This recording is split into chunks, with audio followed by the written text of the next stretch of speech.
So hello and welcome back to my channel where I endeavour to fix your design dilemmas. Now if you have a space or a room that you're struggling with and you'd like it to be fixed, then just head to the link on my homepage under Frankie's Fixes.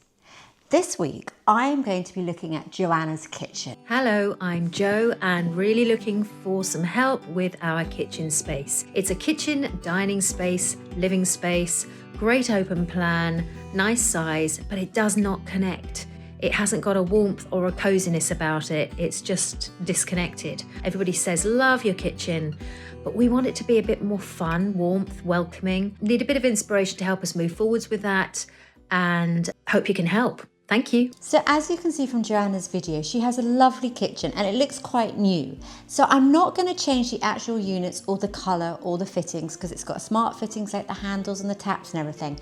But I do see what she means when she says that the flow and the warmth of the kitchen isn't just quite there yet. The first point I would start with is the colour on the walls.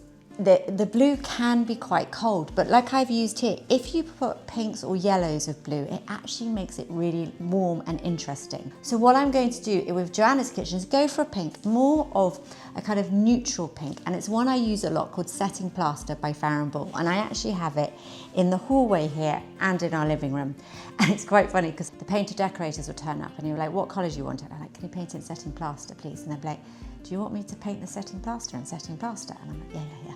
But trust me, and do trust me, because it's a lovely colour. It's not just a finish of a wall plastering, it's a colour, and it works really well. So I've chosen that. Then the other thing I've done is I've changed the table and chairs. Now, I know this is an expense, but they're just not helping. That although the table's got a nice oak top, it's got these very heavy dark legs and it's just sort of sucking the energy and the light in the room. So what I've done is I put a lovely oval. Again, it softens the space because it's got nice curves rather than everything being square corners.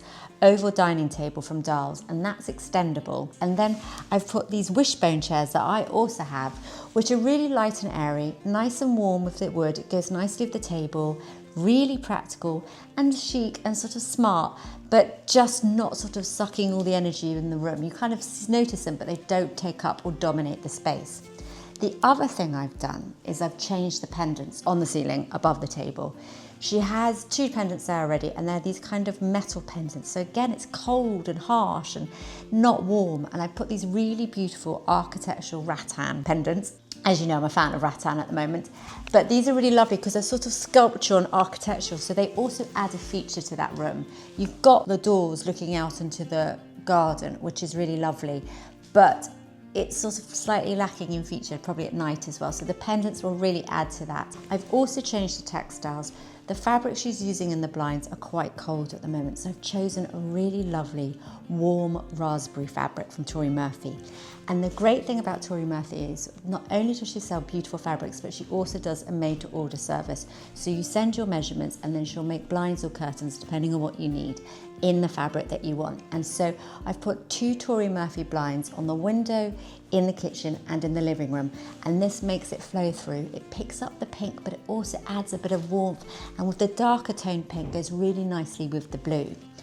Then I've changed the rugs. Now she's got 2 jute rugs, which are quite nice. I think leave those there, also very practical, but the dark rug under the table is really heavy and dark, and again sucking the energy and the light. And I've put a really lovely rug from Zara. She could get 2 of these, I think, and put one in the living room space as well if she wanted. But if she just wants one, that will work really nicely under the table.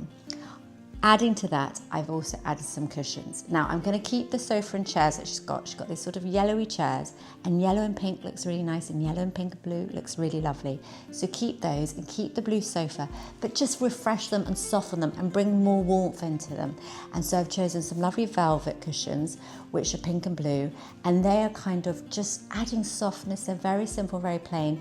Then a couple of stripy ones, one sort of pink and yellow and white stripe, which kind of brings out the yellow in the chairs, and then some pink stripe ones as well.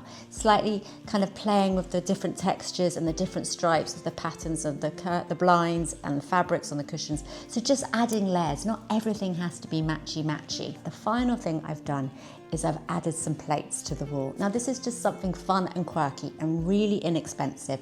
And basically I love these plates. They've got lobsters on them or crabs on them, and then there's an octopus one. The blue slightly vary with the octopus, the crab and the lobster's got the same blue, and then the darker blue. So you can put them all together, and then I've added some plain pink scallop plates as well. And I've done a formation, but you could have them in any which way, and it'd be quite nice to get a few of them. They're not expensive, so have a few by the kitchen counter area, then a few maybe at the end of the dining room, and then a couple sort of arrangements in the living room area. So again, the flow works, and it all ties together, and that adds warmth and layering and a greater sense of flow, and just makes the space feel far more cohesive. So hopefully Joanna likes her new kitchen design. Not massive changes, just simple things, colour and texture and lighting, and a few new bits of furniture.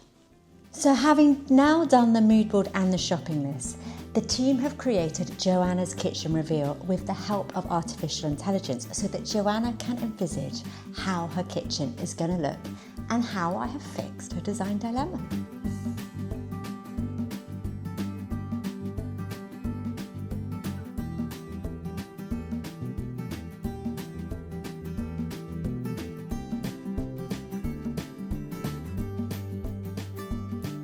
Hello Frankie and the team, thank you so much for getting in touch with the fixes and your ideas.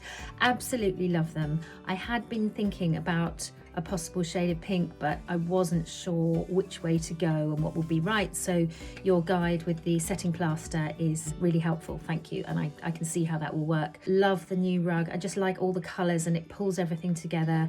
Love, love, love it. Thank you, bye. So I hope you've enjoyed this episode of Frankie's Fixes. And don't forget, if you have a space or a room that you're struggling with and would like me to fix, then submit some photos and video on the link on the homepage, and I will endeavour to fix your design dilemma. And don't forget to subscribe here or here or here.